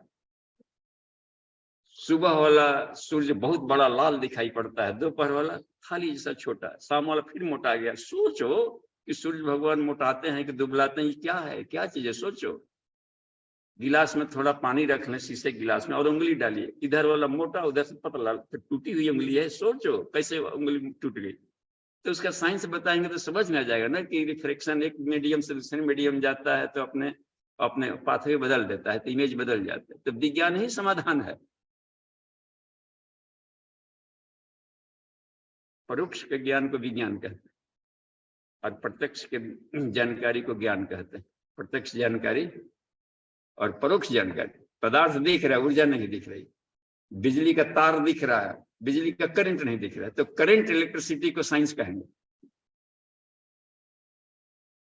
लोहा का छड़ दिख रहा है, लेकिन मैग्नेटिक फील्ड कहाँ दिख रहा है? जिसके बल पर पैसा चिपका लिया वो नहीं दिख रहा है, तो मैग्नेट को इसलिए साइंस कह दिया। मैग्नेटिज्म पढ़ा रहे हैं साइंस में, है ना? क्लियर? ऊर्जा पक्ष। अब उसकी जानकारी हो जाएगी तो देखिए वैज्ञानिक कितनी उपलब्धि लाभ ले रहे हैं। और कोई प्रश्न? देखिए तो देखिए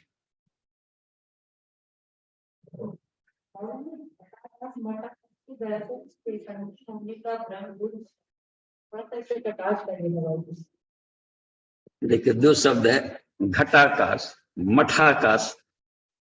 तो घट घट मठ से घट छोटा होगा, घैला, कलश, मठ बड़ा वाला। तो सारे ब्रह्मांड को मठ कह दिया है, सारे संसार को कह देते हैं मठ। जो संसार के का जो चलाने वाला है उसको परमात्मा कह दिया, इस शरीर को चलाने वाले को कह दिया आत्मा। मैग्नेटिक फील्ड का अंतर है, एक हो गया ज्वाला, एक हो गया चिंगारी। अंतर नहीं है। बाल्टी लोटा डाल दिए तालाब में, मान लीजिए कुआं में डाल दिए, बाल्टी में डाल दिए, लोटा है ना, बाल्टी नहाते समय ना पूरा डाल दिए, या समुद्र में से आपने बाल्टी डाल दी, तो बाहर जो पानी है वही इसमें पानी है जी, अलग कहाँ से आ गया? तो घट के भीतर में जो चेतना है और मठ के भीतर में जो चेतना है ब्रह्मांड में, दोनों एक है। तो घटाकाश, आकाश में आप बांटा नहीं है कि आकाश है, यहाँ का आकाश है। भले 5 आकाश हम लोग गिनते, चिताकाश, सीधाकाश, वो चिंतन के आधार पर कहा गया है। आकाश आकाश है, पानी पानी है। अब मान लीजिए वहां से गंगा जी को ही लीजिए, भगीरथ आकर मिल गई, मंदाकिनी उधर से आ गए, रुद्रप्रयाग वहां पर मिला, फिर ये दो नदियां मिल गई, उधर से गंगा नदी आ गई, इधर से जमुना आ गई है, प्रयाग में दोनों मिल गए। अब कहा कि इसमें से प्रयाग के इधर वाला जो चल पड़ा, इसमें से गंगा जी वाला पानी छांट के दो। अब किसे देंगे जी? पानी पानी है, अंतर नहीं है। इस एक ही साथ में चेतना है। और एक रह गया कि उस रास्ते से अपनाए थे, कर्मजों के रास्ते से क्रियाएं की जाती है उसको जमुना कह देते हैं। ज्ञान के माध्यम से जो की जाती है उसको ये ईड़ा बोल देते हैं या गंगा कहते हैं। एक हो गया गंगा नाड़ी, एक होता है जमुना नाड़ी। शरीर में दो ही नदियां बहती है, गंगा जमुनोर मध्य दो मत्स्यो चरतम सदाए। इसी नदी में दो ही मछली है जो बार बार चलती है, बस इन दो मछलियों को खाता है, उसको कहा जाता है मीन साधक, मछली का साधक। हम लोग वहां टेंगटा बरारी जाकर मछली बाजार में जाकर टक लगा के बैठे। मछली खाने का मतलब होता है कि ईड़ा नाड़ी यानी गंगा नदी और जमुना नदी, ईड़ा पिंगला में दो मछलियां बाहर आती है। कौन कौन? रेचक पूरक। रेचक पूरक जो इनको खाता है, कुंभक करता है, वो सिद्ध बन जाता है। प्राणापान गति रुद्धवा, प्राणायाम प्राणा। चलिए देखिए तो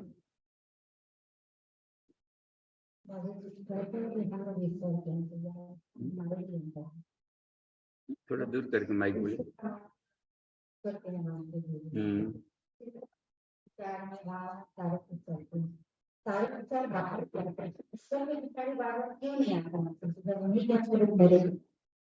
हाँ, तो उसको हम अपना मान लेते हैं, इसलिए नहीं आ पा रहा है कि मैं ही मन हूँ।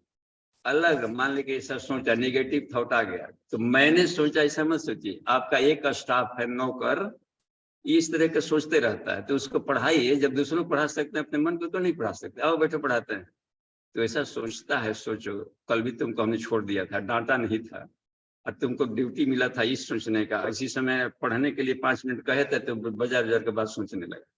तो या तो सुधर जाओ, नहीं तो कल नौकर बदल देंगे, माइंड को ही चेंज कर देंगे, ईश्वर वाला मन ले आएंगे। तो धीरे धीरे समझाओ उसका, जाने से क्या फायदा मिला? वहां जाए तो गए तो इतना भी तुम्हारा टाइम गया, तो इधर पहले पढ़ लेते, ज्ञान बढ़ता, तो हम भी चलते साथ में। तो पढ़ाना पड़ता है शरीर स्टाफ की तरह। हम लोग उसी को मान लेते हैं कि हमने ऐसा सोचा, और टेंशन में आ जाते हैं।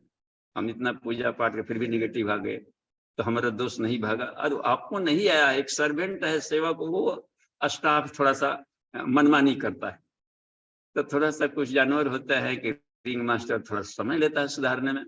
सर्कस वालों को देखिए, सुधार दिया बाघ, अब बेचारा 2 रुपया खातिर प्रणाम कर रहे हैं। बाघ 2 रुपया खातिर प्रणाम करने के लिए बनना है, क्योंकि एक बार गरजेगा तो सबको खा जाएगा। तो रिंग मास्टर जैसे काम ले, मन को साध लेंगे तो सबसे बड़ा बेस्ट फ्रेंड है। स्वर्ग दिला देगा यहीं पर। तो उसको फ्रेंड बनाना होता है, कुछ उसकी मान लिए, कुछ अपनी मनवा लें, तो धीरे धीरे सध जाता है। तो उसको, उसी को हमने सोचा मान लेते, यहीं पर कंफ्यूजन हो गया। तो ऐसा कभी नहीं सुधरेगा, क्योंकि फिर सुधारेगा कौन? अलग अलग अपने को वहां पर देखेंगे तभी बात बनेगी। और यही जब ज्ञान बन गया तो वो आया था कहां से? मन। तब लगा कि हमारी खुद उत्पत्ति थी। जब खुद उत्पत्ति थी तो बढ़िया वाला मन क्यों नहीं निकाला है? अच्छा, अब सामने वाले इसलिए भागा कि उसमें सत्य ढूंढ रहा था, सत्य है नहीं, क्योंकि वो परिवर्तनशील है। तो यह समझ जब मिल गई विज्ञान में कोष वाला, तो साफ है भागना बंद कर देगा। तो मन को साधने के लिए अगली कक्षाओं में से उपाय बनेंगे। तो ऊपर की सारी कक्षाएं कॉन्शसनेस की होगी, जो कि इन प्रैक्टिकल से 10 प्रैक्टिकल से ऊपर वाला है ना, बताया कि 9 प्रैक्टिकल के लिए उच्च स्तरीय अब साधना न, उसी तब को बुद्धत्व कराने के लिए प्रैक्टिकल सब कराएंगे, कुछ उस टाइप का, फेस टू फेस, 1 to 1 साथे चलेंगे। इसको देखिए, ऐसे सोचिए, इस क्रम देखिए, तो सोचते सोचते वो आंखों में चमक आ जाएगी, वो अब सोचने आ गया, अपना बुद्धि सुलझाने आ गया, तो ऐसी चमक बढ़ेगी। ठीक है,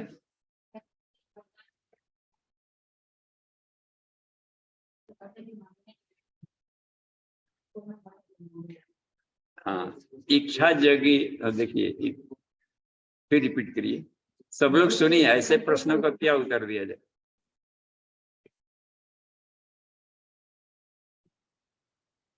हाँ, यानी जिज्ञासा जगी कि अपने प्राण की साधना करनी चाहिए।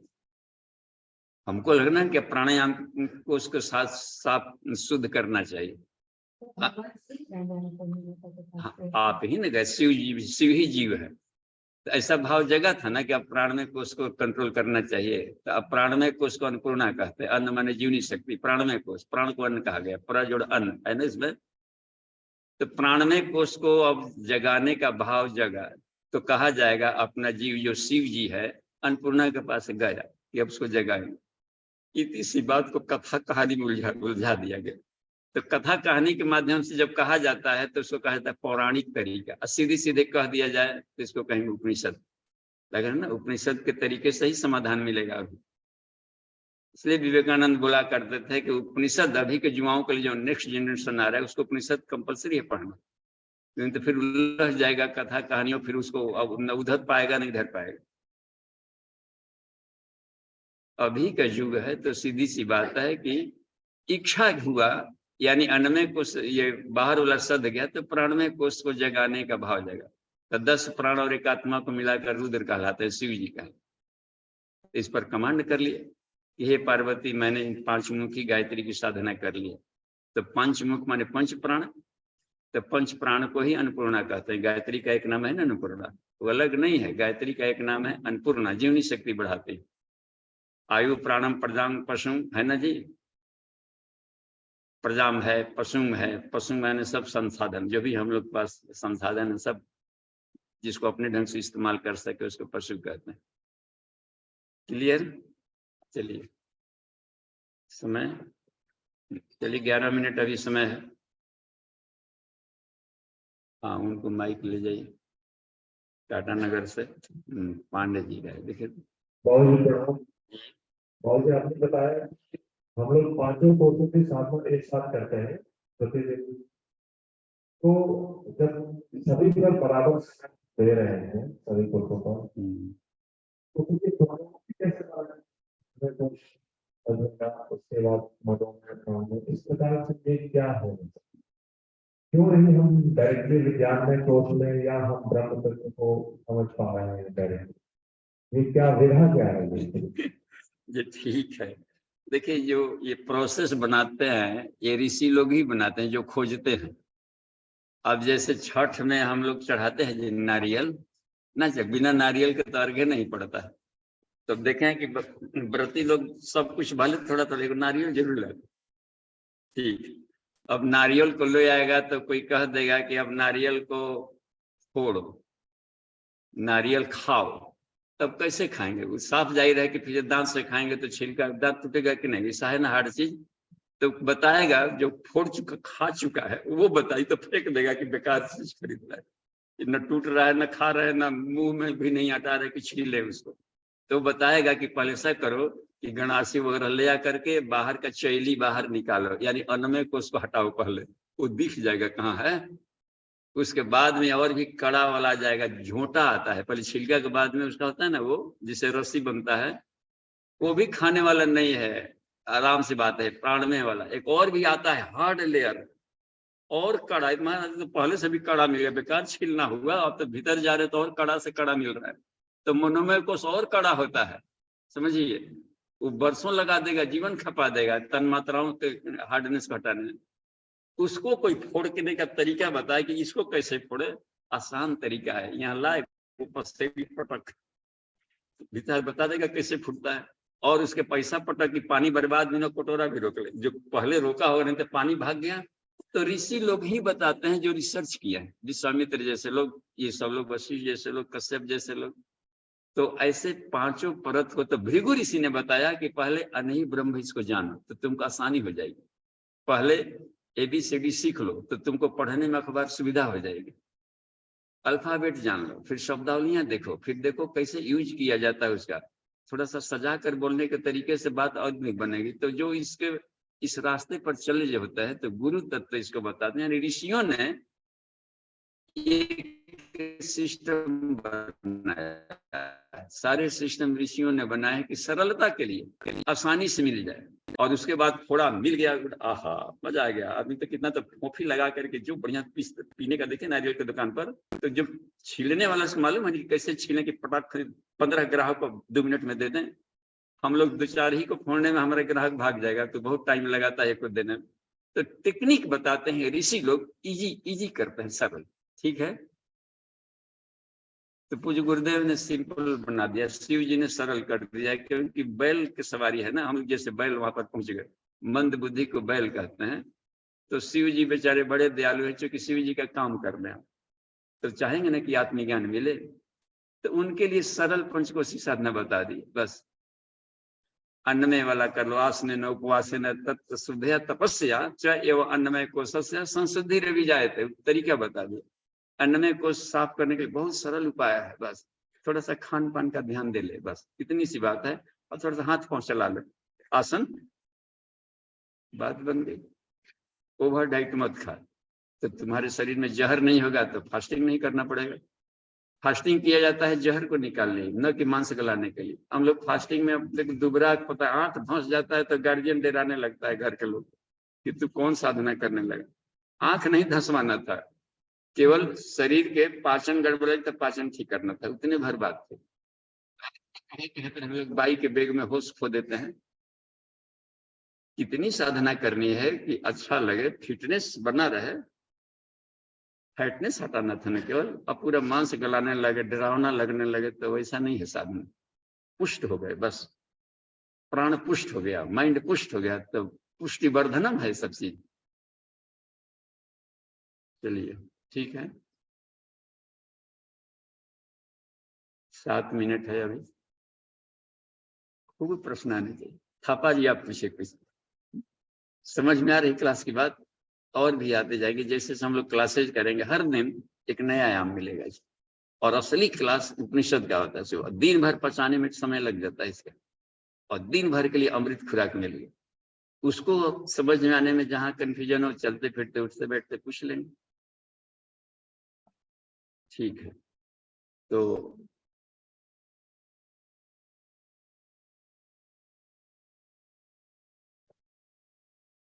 अच्छा हाँ चलिए ठीक है।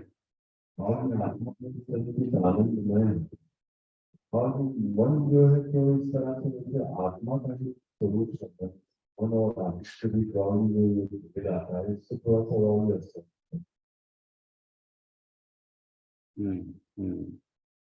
अब देखिए, अब वहां पर हम पहुंचे जहां पर कुछ भी नहीं था संसार में, मन भी नहीं था। मन आवश्यकता आविष्कार की जननी है, किसी को मन जैसा तत्व बनाने की इच्छा हुई होगी, अभाव। तो ईश्वर के सिवा जब कुछ भी नहीं था, एको ब्रह्म द्वितीयो न अस्ति, तो ईश्वर का कुछ तो स्वरूप होगा। तो उसने कहा कि उसका उसमें 3 गुण थे, ज्ञानात्मक था, आनंद में था, शांति में था। देखें, तो अब रह गई बात कि तब अकेले थे, सोचे कि अब थोड़ा सा कुछ आनंद ले, ज्ञान है ही तो अपने ज्ञान से हम तरह तरह के लोगों को पैदा करें, अपने से भिन्न स्वभाव वाला पैदा करें। जब हर तरह का ज्ञान है कि मैं ऐसा हूं, चेतन हूं, तो जड़ भी पैदा कर सकता हूं। ज्ञान माने ज्ञान, किसी भी तरह का ज्ञान, उलट पुलट का सिवा दूसरा है नहीं। और जिसके पास बहुत अधिक ज्ञान हो, कुछ ना कुछ करते रहता है। बोर होने लगेगा तो ना होता है, चलिए मन नहीं लग रहा है तो क्या करें, चलिए खेलते हैं, ताश खेलते हैं। ताश में 2 व्यक्ति, हमने देखा है कि मोबाइल को एक ही में कहां से ताश भी आ जाता है, कंप्यूटर खेलता है कि आप खेलते रहते, देख रहे अपने में मगन है करने में। तो मन ही मन में कितने आदमी है कि मन ही में प्रश्न करते हैं, मन ही में उधर बड़बड़ाते चलते हैं रास्ते में, देख रहे। तो ईश्वर ने भी सोचा कि एक से अनेक बने, बस आनंद के लिए। आनंद में है तो कष्ट के लिए कहाँ, उसमें कष्ट नाम कोई चीज नहीं। तो जो भी करेगा आनंद के लिए करेगा। तो उन्होंने आनंद के लिए कहा कि एक से अनेक बने। तो ऐसा केवल सोचा भर, तो उनके भीतर में सोचने से ही विल पावर कहते हैं उसी को, तो प्राण को ही विल पावर, प्राण की उत्पत्ति होगी। इच्छा को, इच्छा जगेगी तभी ना कोई काम करेंगे। अच्छा, अब उठनी चाहिए, सोचे होंगे तभी उठे होंगे। चलना चाहिए, सोचने भर से आप चल पड़े, देखिए आराम से। हर क्रिया के पहले एक सोचना पड़ा, तो सोचने को ही प्राण कहते हैं। उसके बाद उस प्राण को चलाया। इच्छा में हाई वोल्टेज का प्राण, एक से अनेक बने तो सत्यचित आनंद में सृष्टि की उत्पत्ति। और उसी क्रम में उससे हिरण्यगर्भ उत्पन्न हुआ, एक प्रकाश निकला सोचने में, प्रकाश। तो प्रकाश से फिर जा करके वो गाढ़ा होते गया, गाढ़ा होते गया, फिर उसमें से मन निकलने गया, ज्ञानेंद्रियां निकलने, ये भूनी। तो वो एक ही चीज है, अलग अलग ना है ना। इसमें दूध से गृहिणी को, आपको, हमको मलाई भी चाहिए, छेना भी चाहिए, पनीर भी चाहिए, छाली भी चाहिए, और नई वेरायटी खोआ भी चाहिए। तो मूल तत्व तो दूध तो चाहिए ना जी। इन सब के लिए कोई दूध लेना होगा। तो उन्होंने प्राण को उत्पन्न किया, जिससे अनेकों प्रकार का हम इसमें से घटक निकाल सकें, 2400 तत्व। और दूध में जोरन डाल दिया, इच्छा केवल डाल दिया, ओ बस ओम हो गया जोरन, एक और गृहिणी चली गई सोने, इसलिए छींटा करके सोए रहते हैं। देखा सुबह हमें थोड़े खड़े रहते हैं कि कब दही फटा, कब क्रीम आया, सब अब बन रहा है ना, इच्छा होगी चल रही है। तो उसी में एक मन घटक। अच्छा, प्रश्न परिषद में आपका उत्तर और बढ़िया मिलेगा। सब प्राणों में सृजत, पहले प्राण निकला, प्राणात श्रद्धा, श्रद्धा तत्व निकला। श्रद्धाम खंग वायु अग्नि आप पृथ्वी इंद्रियम मनो। इंद्रियों जब बना लिया तो इंद्रियों पर नियंत्रण करने वाला एक तत्व की जरूरत पड़ी, तब उन्होंने मन का उत्पन्न किया।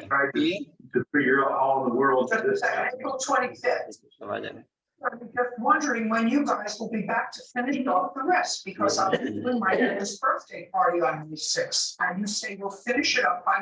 यहाँ क्या लग रहा है, कंप्यूटर आसपास कहीं मोबाइल हो गया, ठीक है।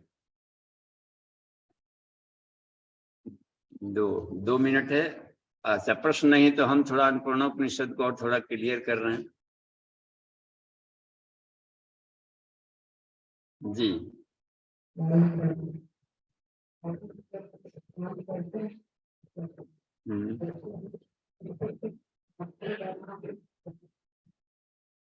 खड़खड़ाहट आ रही है, स्पष्ट नहीं हो रहा। जी दी पूछिए।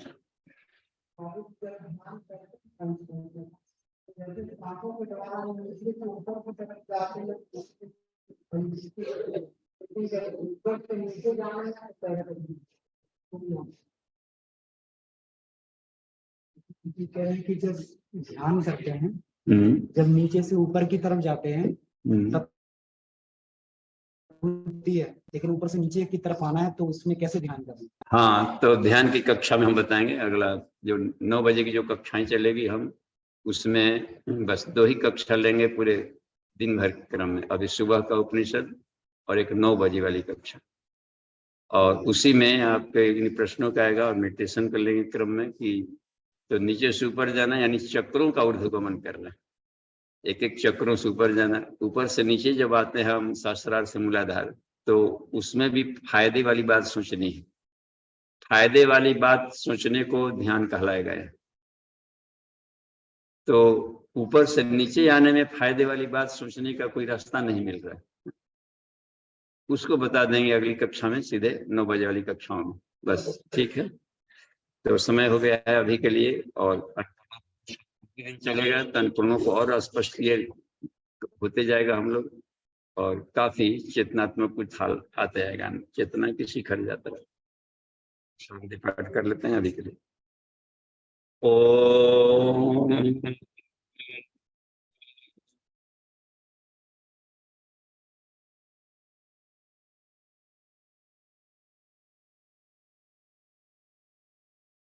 शांति शांति शांति। समाप्ति। प्रणाम।